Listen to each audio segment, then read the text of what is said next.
अचला एकादशी यानी अपरा एकादशी ज्येष्ठ मास के कृष्ण पक्ष की एकादशी अपरा या अचला एकादशी कहलाती है। पुराणों के अनुसार ज्येष्ठ कृष्ण पक्ष की एकादशी अपरा एकादशी है, क्योंकि यह अपार धन देने वाली है। इस दिन भगवान त्रिविक्रम भगवान विष्णु ही का एक रूप है, उसकी पूजा की जाती है। अपरा एकादशी व्रत कथा इस प्रकार है। प्राचीन काल में महीध्वज नामक एक धर्मात्मा राजा था। उसका छोटा भाई वज्रध्वज बड़ा ही क्रूर, अधर्मी तथा अन्यायी था। वह अपने बड़े भाई से द्वेष रखता था। उस पापी ने एक दिन रात्रि में अपने बड़े भाई की हत्या करके उसकी देह को एक जंगली पीपल के नीचे गाड़ दिया।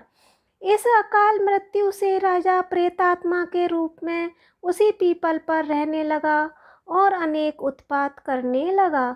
एक दिन अचानक धौम्य नामक ऋषि उधर से गुजरे। उन्होंने प्रेत को देखा और तपोबल से उसके अतीत को जान लिया। अपने तपोबल से प्रेत उत्पात का कारण समझा। ऋषि ने प्रसन्न होकर उस प्रेत को पीपल के पेड़ से उतारा तथा परलोक विद्या का उपदेश दिया। दयालु ऋषि ने राजा की प्रेत योनि से मुक्ति के लिए स्वयं ही अपरा यानी अचला एकादशी का व्रत किया और उसे अगति से छुड़ाने को उसका पुण्य प्रेत को अर्पित कर दिया। इस पुण्य के प्रभाव से राजा की प्रेत योनि से मुक्ति हो गई। वह ऋषि को धन्यवाद देता हुआ दिव्य देह धारण कर पुष्पक विमान में बैठकर स्वर्ग को चला गया।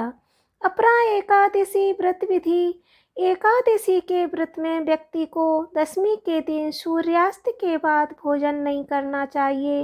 रात को भगवान का ध्यान करके सोना चाहिए। एकादशी के दिन सुबह उठकर मन से सभी विकारों को निकाल दें और स्नान करके भगवान विष्णु की अगरबत्ती, चावल, चंदन, दीपक, धूप बत्ती, दिए की बत्ती, दूध, हल्दी, कुमकुम से पूजा करें। पूजा में तुलसी पत्ता, श्रीखंड, चंदन, गंगा जल और मौसमी फलों का प्रसाद अर्पित करें। इसके बाद विष्णु सहस्त्र नाम का पाठ करें और कथा पढ़ें। अपरा एकादशी व्रत का महत्व। धर्मशास्त्रों के अनुसार अपरा एकादशी व्रत करने से गर्भपात, ब्रह्म हत्या, राक्षस योनि, झूठ, बुराई व अन्य पापों से मुक्ति मिलती है। इस व्रत को करने से मनुष्य को तीनों पुष्करों में स्नान के समान, गंगा जी के तट पर पिंडदान के समान और कार्तिक मास के स्नान के समान, सूर्य चंद्र ग्रहण में, कुरुक्षेत्र में यज्ञ, दान और स्नान के पुण्य के समान फल की प्राप्ति होती है।